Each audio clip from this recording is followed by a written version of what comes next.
विद्यार्थी मित्रांनो, आज आपण पत्रलेखनाचा भाग पाहणार आहोत। इयत्ता 10वीच्या वर्गासाठी पत्रलेखनाचा जो भाग अभ्यासक्रमामध्ये समाविष्ट केलेला आहे तो अनौपचारिक आणि औपचारिक अशा दोन्ही पत्रांचा समावेश या अभ्यासक्रमामध्ये केलेला आहे। प्रथमतः आपण औपचारिक आणि अनौपचारिक या बाबी समजून घेऊया।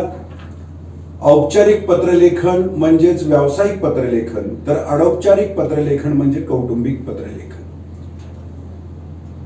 औपचारिक पत्रलेखनामध्ये मर्यादा येतात, पण अनौपचारिक पत्रामध्ये आपण हव्या त्या पद्धतीने पत्रलेखन करू शकतो। तर त्या बाबतीत आपण समजून घेऊया। या पत्रलेखनाच्या दोन प्रकारामध्ये औपचारिक पत्रलेखनामध्ये मागणी पत्र आणि विनंती पत्र या दोन पत्रांचा समावेश आपल्या अभ्यासक्रमासाठी करण्यात आलेला आहे। प्रथमतः या पत्रलेखनाचा नमुना आपण समजून घेऊया। अनौपचारिक आणि औपचारिक पत्रामध्ये या पत्राच्या नमुन्यामध्ये थोडीशी तफावत किंवा फरक आपल्याला जाणवतो। औपचारिक पत्रामध्ये पत्रलेखन करत असताना पूर्वी जे पत्रलेखन केलं जायचं की आपण ज्यांना पत्र पाठवत आहोत त्याच्या ज्या पत्राची जी नमुने होती ती आंतरदेशीय पत्र, पोस्टकार्ड पत्र किंवा लिफाफा पत्र अशा स्वरूपामध्ये होती। त्यामुळे त्या पत्रांचा नमुना आणि आज व्हॉट्सअप, ईमेल या माध्यमातून होत असलेला पत्रव्यवहार या दृष्टिकोनातून पाहिलं तर आता अभ्यासक्रमामध्ये नाविन्यपूर्ण पद्धतीने आधुनिक तंत्रज्ञानाचा वापर करून आपण ईमेलच्या स्वरूपात पत्र कसं पाठवतो हाच नमुना अभ्यासक्रमामध्ये समाविष्ट केलेला आहे। तर तो औपचारिक पत्रलेखनामध्ये आता आपण पाहणार आहोत। तर पाहूया अनौपचारिक पत्रलेखनाचा नमुना। प्रथमतः पत्रलेखनाची सुरुवात करत असताना सुरुवातीला दिनांक लिहावा। दिनांक लिहित असताना दिनांक लिहून झाल्यानंतर पुढे आपण जी तारीख लिहितो ती तारीख आपण अंकामध्ये दर्शवणं गरजेचं आहे। त्या तारखेचा जो महिना दर्शवायचा आहे तो महिना अंकात न दर्शवता आपण तो अक्षरी महिन्यामध्ये दर्शवणं गरजेचं आहे। आणि त्यानंतरचं जे इसवी सन आहे ते तुम्ही अंकात लिहू शकता। पुढे पूर्णविराम द्यावा। त्यानंतर आपण ज्यांना म्हणजे पत्र पाठवणार आहोत आणि जो पत्र स्वीकारणार आहे त्या स्वीकारणाऱ्याचा पत्ता प्रति लिहून लिहावा। प्रति लिहून झाल्यानंतर स्वल्पविराम द्यावा।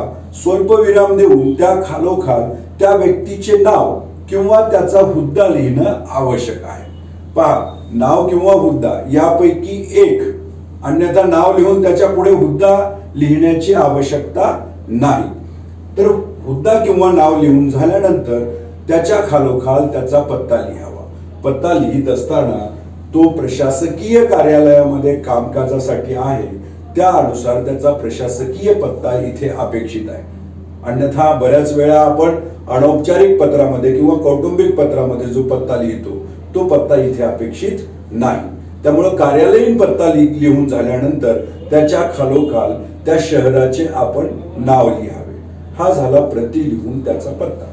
त्यानंतर त्याच्या खालोखाल विषयाची मांडणी करावी। विषयाची मांडणी करत असताना विषय लिहावा आणि त्यापुढे त्याची मांडणी असावी। ही मांडणी करत असताना विषयाची मांडणी एक किंवा दोन ओळीमध्येच होणं आवश्यक आहे। बऱ्याच वेळा एका ओळीमध्ये जर विषय बसत नसेल तर तो दोन ओळी इतकाच असावा आणि तोही विषयाच्या पुढूनच असावा। अन्यथा बऱ्याच वेळेला काय होतं की आपण विषय लिहित असताना अनेक वेळा 2-3 ओळींचा वापर करतो, पण तसा तो वापर न करता आपण 2 ओळीमध्येच विषय अगदी संक्षिप्त स्वरूपात लिहावा। त्यानंतर संबोधनपर वाक्य म्हणून इथे आपण त्या व्यक्तीप्रती अभिवादन स्वरूपामध्ये महोदय शब्द प्रयोग करावा।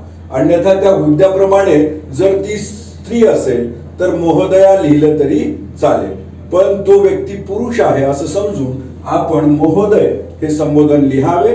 पुढे स्वल्पविराम द्यावा आणि त्या खालोखाल परिच्छेद पाडून पत्राची सुरुवात करावी। पत्राची सुरुवात करताना मजकूर हा मोजकाच आणि ठराविक साचेबद्ध स्वरूपाचा असावा। आता इथे मागणी पत्र आणि विनंती पत्रामध्ये ज्यावेळी आपण पहिला परिच्छेद पत्रलेखनाचा लिहितो त्यावेळी तो महोदयाच्या पुढून परिच्छेद पाडून लिहित असताना ज्या विषयाच्या संदर्भात आपल्याला विनंती करावयाची आहे किंवा ज्या विषयाच्या संदर्भात आपल्याला मागणी करावयाची आहे अगदी नेमका तोच विषय धरून त्या विषयीची मागणी आपण सुरुवातीला मांडावी किंवा त्या विषयाची विनंती आपण सुरुवातीला मांडावी. त्यानंतर मोजक्या शब्दात दुसरा परिच्छेद पाडून त्याला पुनश्च विनंती करावी की ज्या स्वरूपामध्ये आपण विनंती केलेली आहे ती पुनश्च विनंती तिथे असावी किंवा ज्या संदर्भात आपण मागणी करतोय त्या मागणीच्या संदर्भात असलेल्या दुसऱ्या परिच्छेदामध्ये ती त्वरित पूर्ण व्हावी अशी विनंती करावी. आता इथे विनंती पत्र आणि मागणी पत्रामध्ये थोडासा फरक आहे. मागणी पत्रामध्ये आपण 2 परिच्छेदामध्ये ज्या विषयाच्या संदर्भात आपण मागणी करणार आहोत त्या मागणीची यादी येते. मग ती यादी लिहित असताना ती अगदी मधोमध दोन्ही पत्राच्या मधोमध अगदी थोडा मायना बाजूला सोडून ती मध्यभागी लिहावी. आता इथे मागणीची यादी वस्तूंची यादी करत असताना अनुक्रमांक वस्तूचे नाव आणि नग अशा स्वरूपात करतो. पण जिथे पुस्तकांची मागणी येईल तिथे मात्र आपल्याला ही यादी देत असताना पुस्तकाचे नाव आणि त्यानंतर लेखकाचे नाव आणि नग नंतर लिहिणं आवश्यक आहे. हे अशा पत्राचा विनंती पत्र आणि मागणी पत्रातील तो फरक आहे.